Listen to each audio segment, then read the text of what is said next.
Welcome back. Today we're going to be reviewing the new OLIGHT Arkfeld UV. I just picked this up from my dad's house, and the first thing I noticed after unboxing it is it's got a very solid, good in the hand feel. I went with the classic black body with blue clip, and it is the neutral white 4000 or 5000 Kelvin emitter. I just think it's kind of a classic look. I'll probably end up getting a couple of colorways of this because it is a pretty cool little flashlight. It's a 1000 lumen max output on turbo mode for the primary emitter, and for the secondary emitter, they have a 365 nanometer UV emitter. So it's kind of cool. They used to have a laser pointer on it, but they've since switched to the UV emitter, which I think is a much better option. I used to travel with a dedicated UV flashlight, so I would have a primary flashlight, a secondary flashlight, and then a UV flashlight. And right when I get to my hotel room, put my bags down, fish out my UV flashlight, scan the room, and make sure everything looks on the up and up. Now it's kind of nice that I can travel with this, the Arkfeld UV, and I don't have to worry about having a secondary flashlight because, or a secondary UV flashlight, I should say, because this has it right there built in. And I'll still end up bringing a dedicated UV light, but I'll just end up renting that out, borrowing that out to other people so they could check out their rooms. I usually scan, the bed, the kitchen, the bathroom, all that good stuff.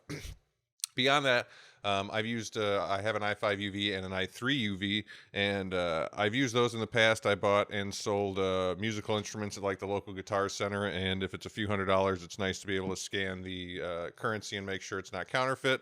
And if you work in like an HVAC tech or an automotive technician, there's a lot of UV reactive dyes that you might put into a system, a machine, a motor, or what have you, to make sure everything's running smoothly.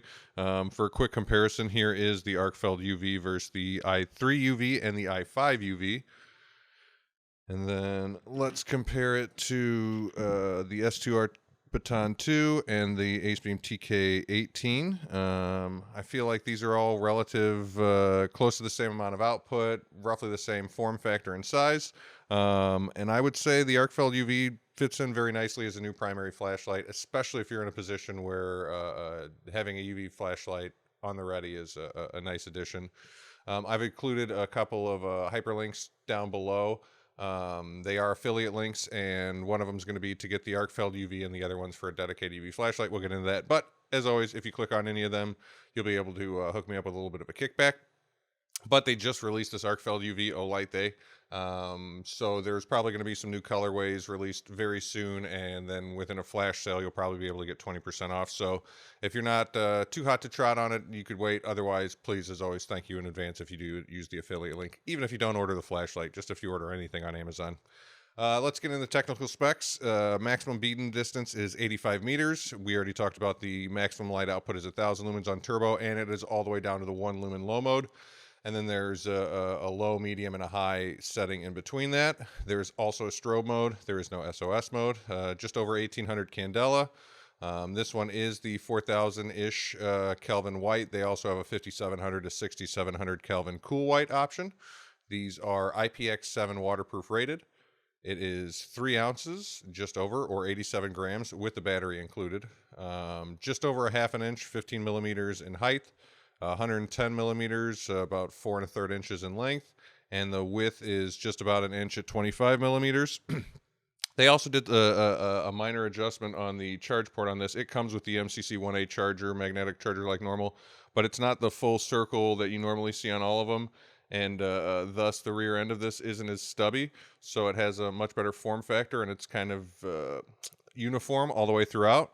I wish the pocket clip was a little deeper carry, but then that would block charging, so that would ruin that. And they did also add on this machining to the side, and I'll get a nice zoomed in shot of that. But it is pretty cool. It does help with the grip a little bit. I'm curious to see what else they're going to end up doing with it as far as machining goes. But that new charging port is nice. There is a pretty straightforward operation. Flip the switch to either side, whether you want UV or regular light, and then it's just like any other OLIGHT flashlight. Hold the button down, it'll go to moonlight mode, and you could then hold the button again and it'll switch between the modes, or press it and it'll turn it off. I have, as I said, those UV flashlights that are dedicated, but they are not available anymore from OLIGHT. Both of them are discontinued, so they're only available on the gray market. If you're looking for a dedicated UV flashlight, because why not, I'd highly recommend the LumenTop Tool AA UV. It makes a nice addition, especially if you already have the Tool AA. with an Achia emitter and the high CRI output like I do.